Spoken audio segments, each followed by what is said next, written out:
Ebony. And I'm Shakora. And welcome to the UnapologeticallyUs podcast, where we talk about life, mental health, fitness, finances, and everything in between. Thank you guys for joining us today. If you're new here, welcome. If you are returning, thank you for coming back. As always, be sure to like, comment, subscribe, rate us, share us, tell a friend that, you know, we out here with podcasts and we out here doing the things. Doing it. And doing it well. But anyway, let's get into our first segment. Child listen. What's been up with you?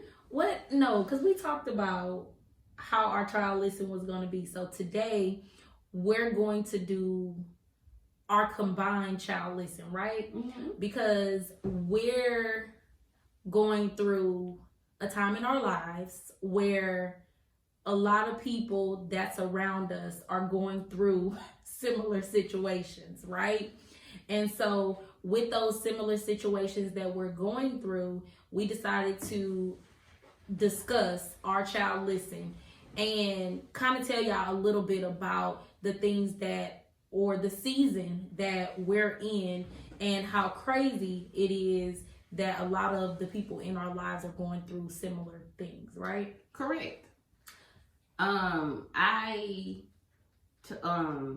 Conversations I have been having over the week, it's just been like, we had the episode about the village and how your village is important, and how the people you surround yourself with matters, because you know, they can either encourage you or discourage you. And so I was telling Shakora, I said, it's weird that a lot of people that's in my inner circle, my close circle, people who I talk to on a daily basis or regular basis or weekly basis, are going through periods of time in their life where they're trying to pivot to elevate. Yeah. And it's rewarding because, for one, you're not alone. Sometimes in periods of pivot, in elevation, pivoting or scaling back feels like failure, in the sense of like, dang, I need to be further ahead than where I need to be. So when you hear people who you are near and dear to, who are close in age, who's like, no, I feel like I've reached my peak of what I want to do. Let me, and I want to go higher. So what does going higher look like for me? Mm-hmm. And just going with that. Yeah. So, I find that very, very, very refreshing, because you have what people like to call a dog in the fight. Mm-hmm. You got somebody that you can call and vent to, just let your frustrations out, who can also relate to what you're going through, and know that you're not complaining. You're just, I'm frustrated, let me get it out, and going on about your day. Yeah, absolutely. That's so true. And I guess for me, the people around me, we're having, or I guess we're at a point where we have to make decisions on that pivot, right? And it's like, oh, you making a decision about moving forward. Oh, you making a decision about moving forward. And so we're all kind of experiencing the same things in elevating. We're experiencing the I guess you want to say, the road bumps on making major decisions that could affect our lives, and being able to, you know, what I like to say, just take the leap even when scared. Taking that leap when scared is so scary, but it's necessary. And, you know, from my sister, from me, my husband, everybody just at a point where we're elevating and moving forward, or those steps is difficult, and just kind of encouraging each other to say, you got this. You know, you can do it. You even, you know, just, we talked about all the different things that we want to do as far as the podcast and our lives between, you know, us and things like that. But just those other people around us, like several people calling me, asking me opinions and things like that. And I'm like, wow, we're all in similar situations related to elevation, related to becoming better people, better parents, better wives, husbands, just all of that. And I think it's awesome. Yeah, I like that too. Because sometimes, you know, like we say in a lot of episodes, that social media has an effect on certain things. I even called my sister over this week, and I picked her up from the airport and we had a conversation on the way home. And then I ended up calling her and I was like, well, I didn't want to pry into your business. I said, I just asked because, you know, sometimes, like I said, pivot seems like a failure.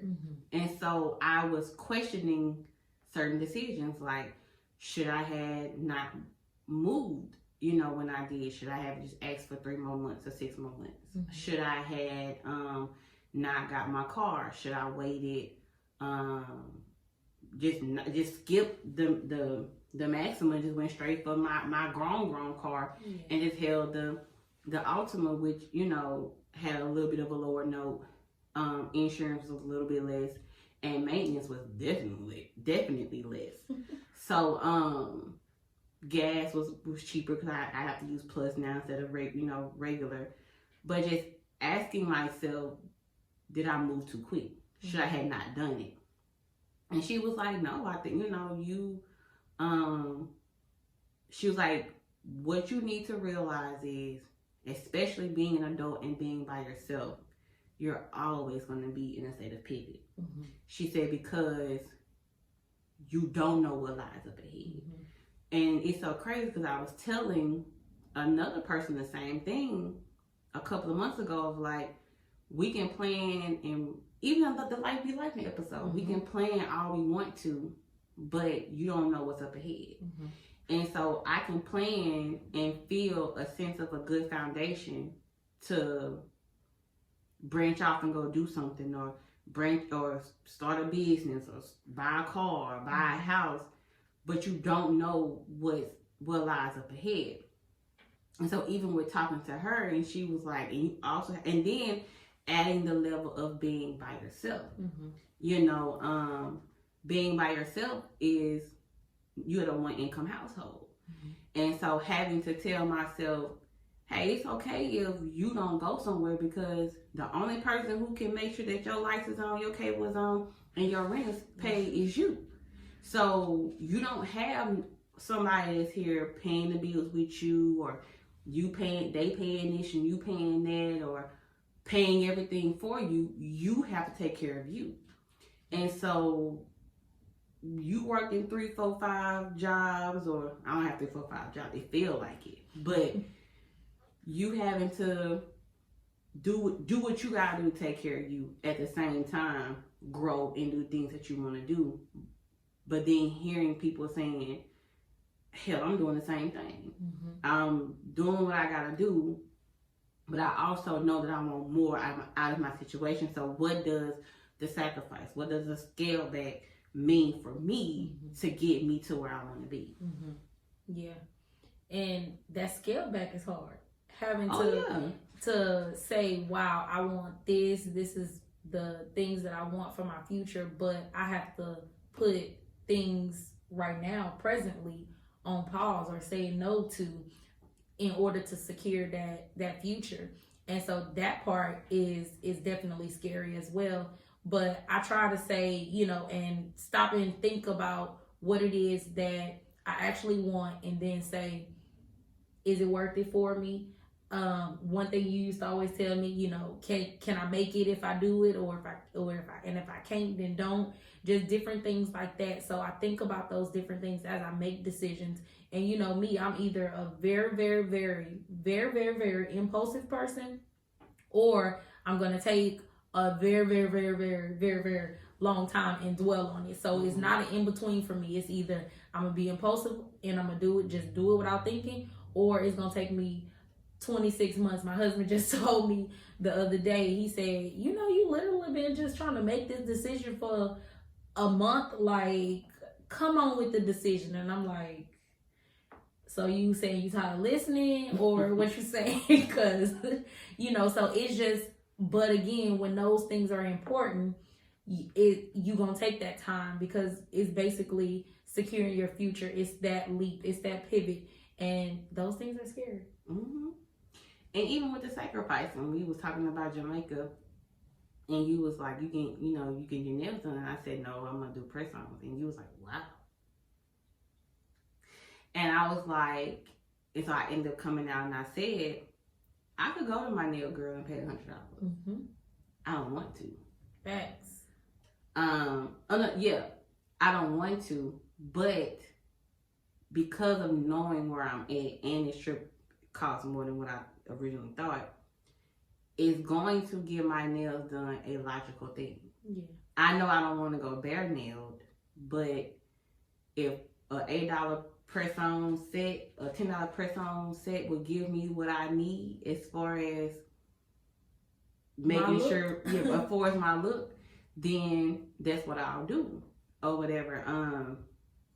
Because and that's part of sitting down, having that hard conversation with yourself and saying what is important, and what's on a priority. And right now, spending money to get my nails done, which I could go to a nail shop, but like I said, most nail shops are not consistent for what I want. And I'd rather get what I want and pay for it than settle for some BS and not want it, or not like it. But nails is not. So because of that, nails is not high on my priority list. And so I haven't even been to I haven't even been to Kim. Now look, I'm gonna go to Kim now. It was hard. It was hard to pull the wax away. It was hard. Now look, I'm going to Kim now. But this TMI, but they say, we getting real with it. They say we getting real with it. I ain't got nobody that be down there like that.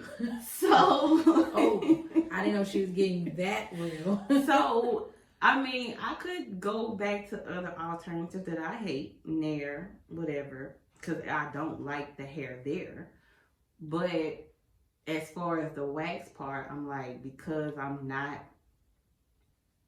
active like that, then I need to scale back. Child, listen. One thing about me, I'm going to Kim. I would, since I do have something else going on, another job basically, I may start back, but it's not high on my list. Yeah, I mean, I understand. I can't give Kim up though. Well, you married. I wouldn't give Kim up neither. Well, even without being married, like even before. Oh yeah, don't get me wrong. Yeah. It was hard. Yeah. To make a decision. Now I haven't been to the nail shop. I haven't got my feet done. My hair been in a ponytail, and it's been in a neat ponytail because I like my hair neat now.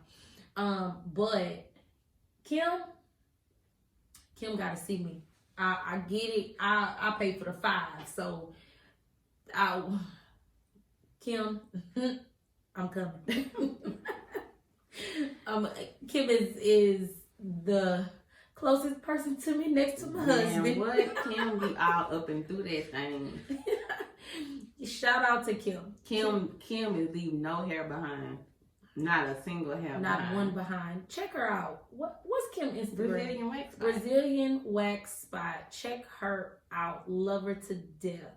She gonna get you right. Hopefully by springtime, which is really around the corner, but like late spring, I should get back on at least that regularly. And y'all know what? Like, I really, really, really can appreciate that. Like, we come on here and we talk about the different things that's going on in our lives. We talk about the different sacrifices, and baby, a person that's sacrificing things is this one here. When I tell you she is sacrificing things, she said, "Oh no, I'm not getting my nails done." I was like, I heard it in your voice. You was like, what?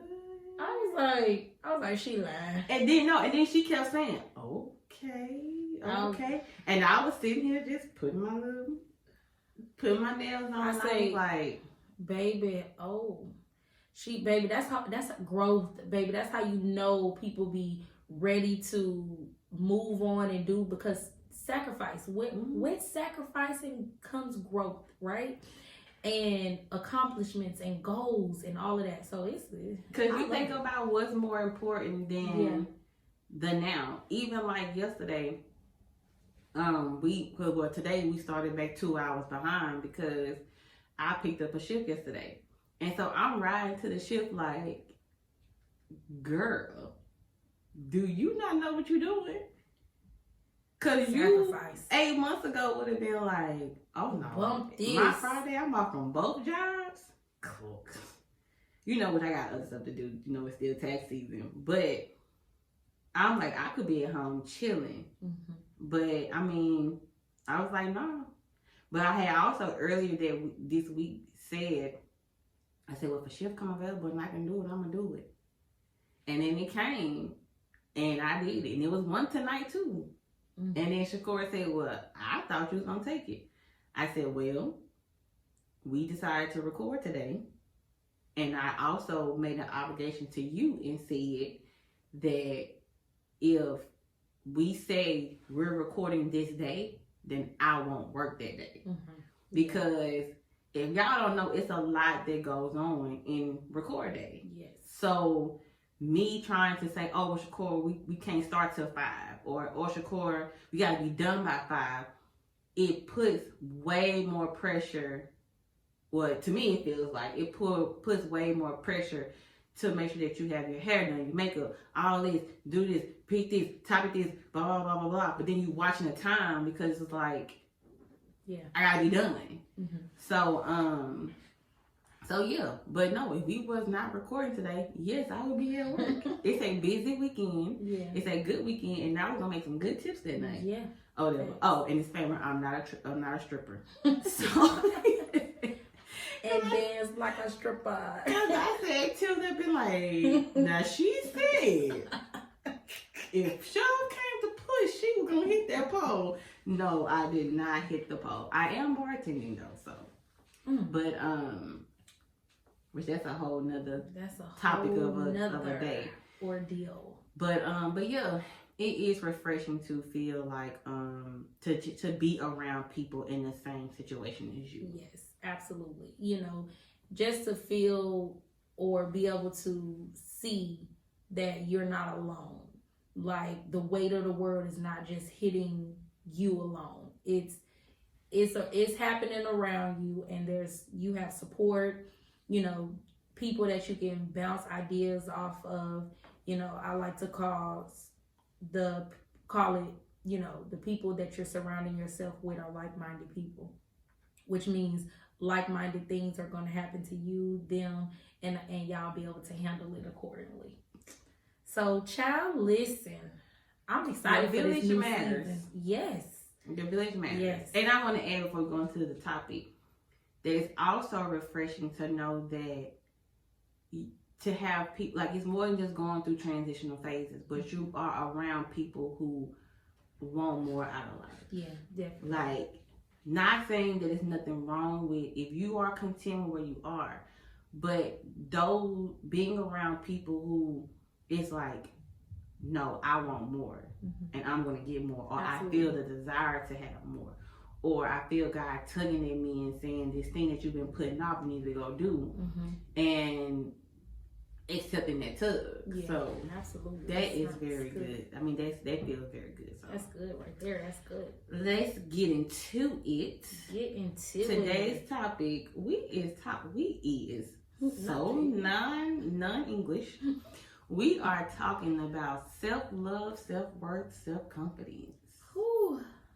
All of that. The whole bundle. Yes, which I could say that I love myself, but I struggle with confidence. I could probably say that too, you know, that self-confidence was a struggle. Mm-hmm. Not so much now, but before. And then of course, kind of paired with imposter syndrome, But yeah, now, yeah, I can say that. This is so hard to believe because no, now you know. Really, you think that's hard to believe? You now, I mean, meeting you and just knowing you, your confidence been on 10. Really? Yes. Oh, I'm a good actor. And Jay ain't no far Actress. behind you. Really? Well, a little bit.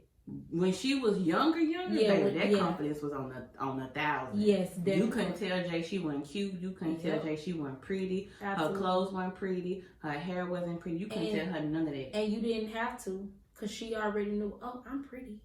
In the mirror, baby. True. I mean, I don't know. I guess I didn't see that in me. But that's because it just, I guess, was an internal thing. Because that's what... self-confidence, self-worth is internal. So I wouldn't have known that at all. I mean, now granted, I've been her. See, and confidence, right? I've been her, but I did have some, some struggles. I did, just with I've been her. I have. Cause I've been there. I'm a bad bee, been a bad bee, or whatever. He better realize he got a bad beat when he sees like all this, and I'm like, oh, she is very confident. You cannot tell her that she ain't got it. See? So for her to sit here and say, I struggled. I did. I really did. And I guess that's good to know that it wasn't as obvious to the people around me, but yeah. Just equal self-worth, just different relationships, different paths in life, parents, other people involved in your life, just a whole bunch of things. And I'm like, it got to be me. What am I doing? What do I need to do different? So yeah, it was a struggle there. I know mine was always weight related. Always being the thicker child, the thicker daughter. Growing up in a family where the men in our family didn't really consider thick a thing, then were more on the lighter skin type of women, and so by you being brown skin and thick, that wasn't always a thing. And then kids are cruel, and so they say things, or you always go back to that one boy that you liked the first time that you said you liked, and then he was like, I don't want that, or whatever, and you like, dang, and then you seeing like the type of guy, the type of girls that the guys in school went gravitated towards, the cheerleaders, the dancers who were, so girly and so pretty, and you were girly too, but it was just like I was girly, but I like sports. Yeah. So I remember hearing the tomboy comment about me, and it crushed me because I was like, wait, what make me a tomboy? Like, I don't, not saying that being a tomboy is wrong, but I'm like, I don't, like, is it because I can sit here and we can talk about football and basketball or whatever? Like, I grew up in a family that we watch sports, so I know to watch sports. Right. Yeah. Or whatever, but then then taking it back to just being the thicker person or whatever. Even now, I'm in my head biz. So I even found myself in things of like, girl, you need to get it together, cause you is not it right now, or whatever. Or having somebody in my life and then sometimes looking like, why he want to see me? Like, we'll be on Duo and he'll be like, let me see everything. Like, prop it up. Step back and let me see. I want to see the head to toe.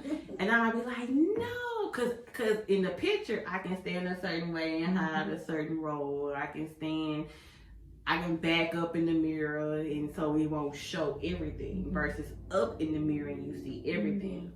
And so, being just like that part. Yeah. So I know, like, and that's why, like, in the gym, I can work out. Yeah. Like, it ain't nothing. But I'm like, girl, once you get your diet, once you figure out a diet that works for you, it's over. Because you're like just being a bigger person, bigger woman was always something that made people not feel confident. Yeah. And I think that's why, like with Jay being thick, I kind of check in and see where her head is at to make sure that the same poison that fell on me don't fall on her. Absolutely. Yeah. Because as an adult, it's hard to get that out or to get rid of it because you've been dealing with it for so long. Yeah. When the quicker you can tap it and get out the way, the easier. So. Yeah. Yeah, that's something. I'm over here like, woo, who is she getting real? She getting real over here? Like it's crazy. Self-confidence and self-worth is so hard and difficult to just talk about, especially when you're in it. When you're in that moment of feeling less confident or feeling like you're not worthy, just being like in a place, I came to Louisiana from California at 13 years old. And so I could remember, you going back to saying, being darker skinned. Like now in today's time, like a dark skinned girl is just as prevalent as a lighter skinned girl. But then before, you was blacky, you was this, you was burnt, you was all types of stuff. And so I know for sure 100% that I struggle with confidence as it related to my skin color. And yeah, that was tough. Like I can remember like hating it, like hating being not black, but hated being a darker skin color. And when I moved to Louisiana from Shreveport, no, that's not what I meant to say. When I moved from California to Shreveport, they used to call me Blackanese and told me that I was a white girl stuck in a black girl body. And I'm like, well, give me the white skin. Just a whole bunch of kids are cruel, man. And so I understand now that, baby, you can't tell me nothing about my dark skin, baby. Give me all of this melanin. You can't tell me nothing about it. But then it was hard. Then it was a struggle. Oh, this person ain't gonna like me. Oh, this person won't be my friend. Or this person was mean to me. Or this person made a remark. And, so how I masked that, I can remember middle school, high school, I was mean as hell. I was mean. I let everybody know y'all can't mess with me. And if you tried to mess with me, I was gonna beat you down. Period.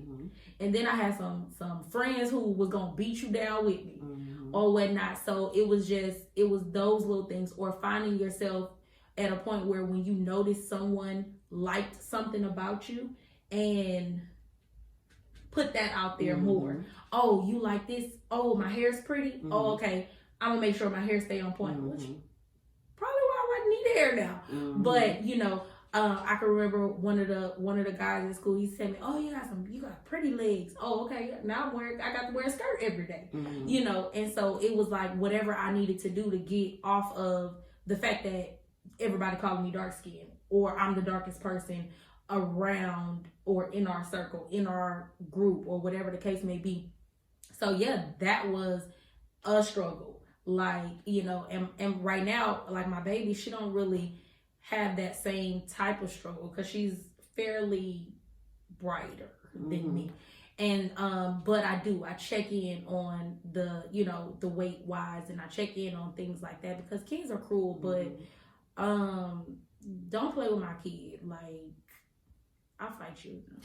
And let's not just say kids are cruel, because yes, as a child it's a kid thing, but as a woman, when you get older, which when we said this, I was gonna make sure I brought this up, that when you hear the things that certain men say when it comes to women, and yeah, we'll eventually have men on here that, we may have a episode where we have a man or two on here to hear the male's perspective, but men are cruel too. Yes, they are. Because men say certain things to women, that stick in your head. I was listening to a topic on the Breakfast Club where Don Lemon said it was taken that women have a prime, and that most women prime is between 20 and 40. Some people cut it off at 30. And then you have the Kevin Samuels and stuff who, when he had an episode where he told a woman she was 35 and single that she wasn't finna get the caliber of man that she felt she deserved, because at this point you are damaged goods. So there's that pressure put on women at a certain time, no matter how much confidence that you have, that after a certain age, forget your money, forget your whatever, your body, no matter how much you work out, you will never compete with these 25-year-old women. And so that is crushing to women as well. And now I'm listening as a 32-year-old woman who's not married and don't have kids, but who desire to be married and desire to have kids. And you're telling me that in a couple of more years, if I ain't wiped up, that I'm just damaged goods at this point. And so for a woman, or for me, that do crush your confidence. To be like, well, dang, what is it about me that I can't attract the man that's for me? And I get the whole timing thing. We gotta go in the biblical aspect of that.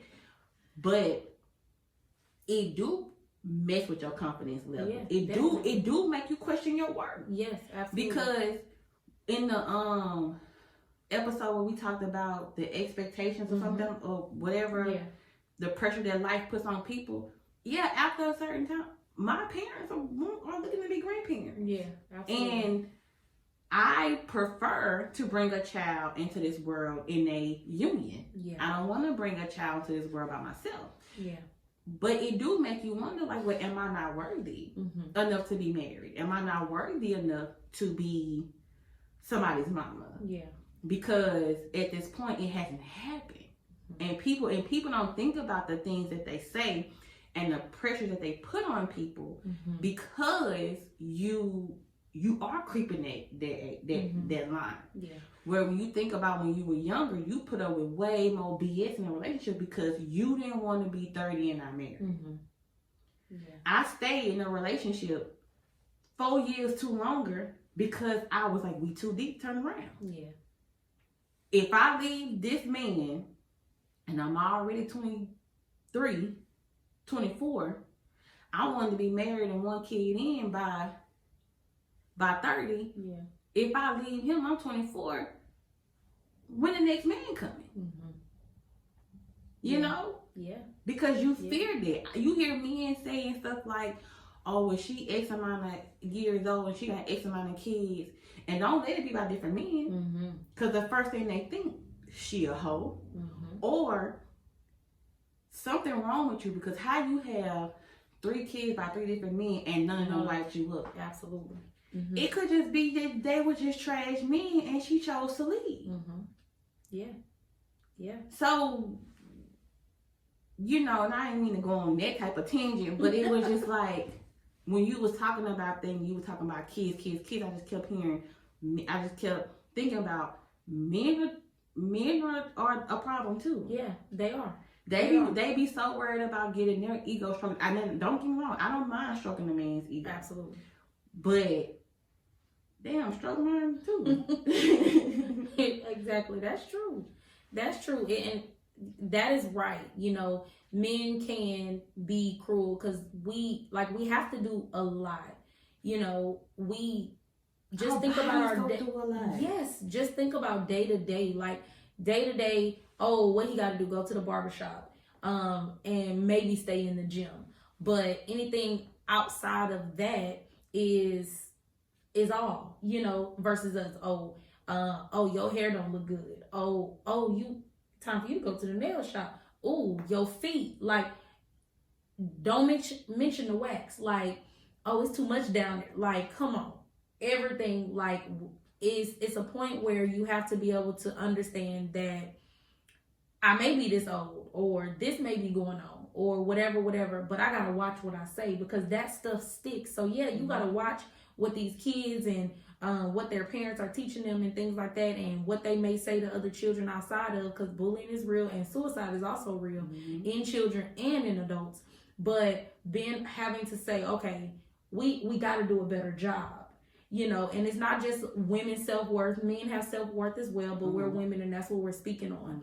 And, you know, but I can't say that I've said or given anybody the cruel type of attitude that I probably received because I was dark skinned, or that I received because I was short or skinny, or whatever the case may be, or big, or whatever, or musty, I don't know. But just those things, like, I can't even say, like, some of the things that I went through in high school based off of something somebody said, it was just too much. And so it's like, do a better job, people, because self-esteem, self-worth, and confidence is at stake. And you never know some things that you may have said, joking or not, to somebody that sticks. You know, because I'm 32 years old. Yeah, I'm 32 years old at this point, and I can remember some things that stuck, some things that I still don't appreciate now, or I can rebel against because of, like, I mean, I love the person and the woman that I am today, and nobody can ever tell me anything about being dark skinned, being as chocolate and sexy and whatever it is that I may be. But don't call me black ass. Like, don't do that. Like, no, yes, I love the darkness that I am in, but don't do it. Cause black ass is not like, get your black ass, like, you know where it's coming from. Right. Like, don't do that to me. Or oh, you black as hell. Like, don't do that. Like, don't do that. I'm gonna cuss you out. I'm probably gonna fight you. Like, don't. And yeah, that may be childhood trauma, but don't do it. And you take black ass and put big ass on top of that. You got me. Yep. Because I'm like, oh, what you trying to say? Yep. You know, and then it's funny because my sister was listening to the love language episode, and she was like, it's so funny that you said your top 2 was quality time and physical touch, because you is word of affirmation. Like, words of affirmation, because you be wanting to hear people tell you that you beautiful, whatever. And I said, so no, and then when she said, and then once you did the test and you saw they was right below, you know, that acts of service was right up under each other, she was like, it made sense. Yeah. And I said, well, that don't make me receive love, though. I said, I do, and it could be a rooted thing, but I do like if I send a picture and I get the hard eyes back. Yeah. I do like the thing of, oh, you looking good, because if I'm with somebody, I want to make sure, you know, and it could be a thing. I may have to go back to my therapist. Who knows? But I want to know that romantically, the person who I'm with finds me attractive. Absolutely. And who doesn't? You know, who doesn't? But for you in that episode, it was words of affirmation was right behind it. And again, you know, sometimes it was acts of service, and it was still acts of service as 3. Yeah. But words of affirmation was a strong 4. Gotcha. Like a 2-point difference. Gotcha. Oh yeah. You know, that's true, but you know, words of affirmation is a tough one. But it's like, because it's like, who doesn't want to know that they're pretty, or know that they look good today, or whatever. But as it relates to that love language, if you don't tell me, or if you do tell me, is that you showing me love? I like it, not really showing me love. But if you relate that to the self-esteem and the self-confidence, then yes. You know, I want that. It shows me that what I'm doing right now, the steps that I'm taking, you appreciate. You noticing that I did my hair different. You noticing that I went to the nail shop, or that I'm losing weight, or whatever, or gaining weight, whatever the case may be. you're noticing those things and you're appreciating those things, and it goes into my self-worth and my self-confidence.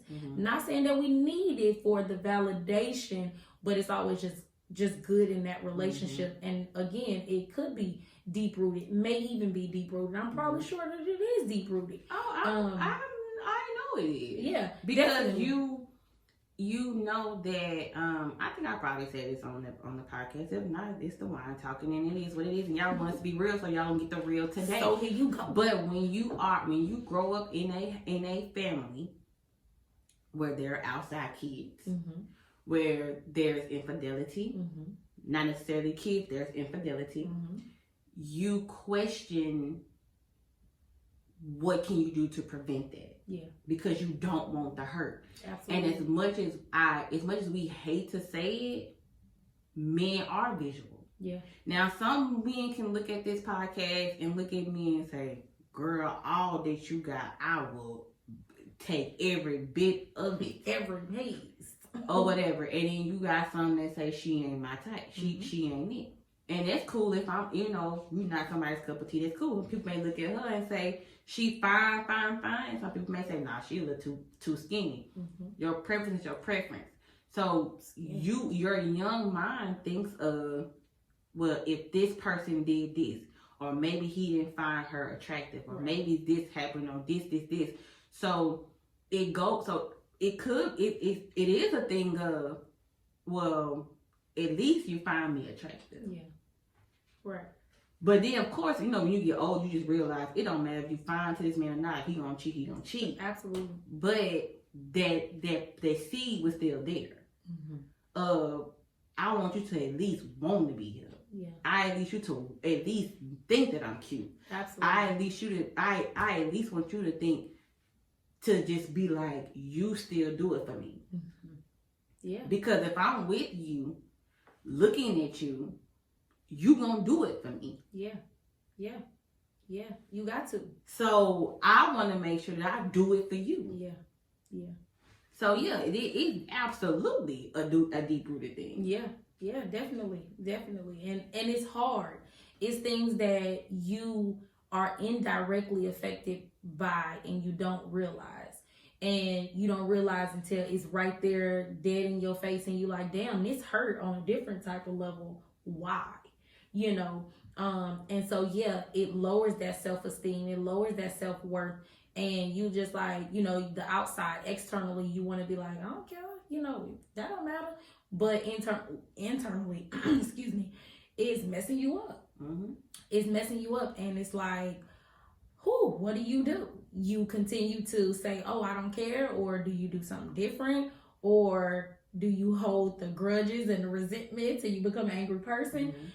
So all of those things playing into self-esteem, playing into self-worth, and you start seeking validation, you become codependent, and just different things like that. So I'm glad that the struggles that I did have, I eventually was able to kind of figure out how to maneuver out of them, and I still have like, some of my little things that I just, kind of battle with, like some in the self-worth, not so much confidence, but just the self-worth aspect. And, is this something that I deserve? Or, can I handle this? Am I worthy enough? Or, am I the person for the job type of ordeal? And so, of course, those things always kind of play in your head, because we kind of based our self-worth and things off of our accomplishments, off the things that we have, off things like that. Like, yeah, baby, I have my 2016 Honda, and then I see everybody around me, oh, this person got a BMW, this person got a Mercedes, this person. What did I do right? Can I go get it? Probably so if I wanted to. I just don't want to at this point.